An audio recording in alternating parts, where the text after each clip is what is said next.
Hey guys, I'll be just a quick update of my mabuhay star ceiling fan because it's broken and I think the motor of this fan is still okay, and also the pin lock is out, and you see the clearance of the rotor is big now. And I think this is still gonna work because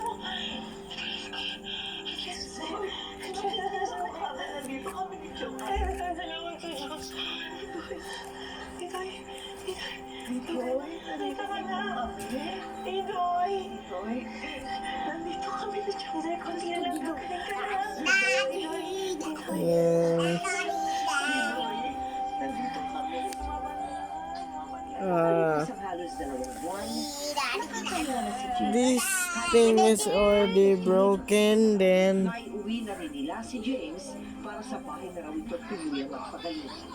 Marami ka mag-anak at kaibigan. and also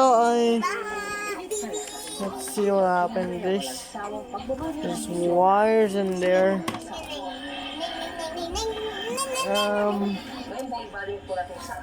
Also, I removed the switch because the switch is also broken, and it's also okay. Then here is the fan, and this fan doesn't have any blades anymore because the blade is gonna break or something. It's not cheap at all, and the motor is not cheap at all. I don't think it's cheap at all. Whoa. Alright, this is very quick update. This also Thank you kayo sa kanila. Pwede rin text, ma. Tutulong ako sa pagdetect sa mga kapitbahay natin. Hard man yan o text. Basta magpasalamat tayo.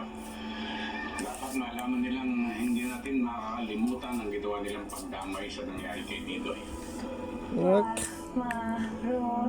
This is Kasama niyo po MC. kayo doon. Maraming salamat po. Hindi ko po alam yung gagawin ko kung wala kayo. Hindi ko alam pa paano ko This mauwi ang fan asawa ko. motor still works, Para yan sa anak natin. I guess. Sa inyo, mga Maybe if I check it on the tester or if it still works. pamilya tayo eh. Kaya sama-sama tayo dito. Yep. Salamat po talaga. We're gonna upload this video, I guess. Salamat sa Diyos. Also, this is 6 watts only, Nagugutom na ba kayo? and it's already that broken. Alright, so that's for the update of my mabuhay star ceiling fan. Dito na ni Bye. Dito na Bye bye. ito.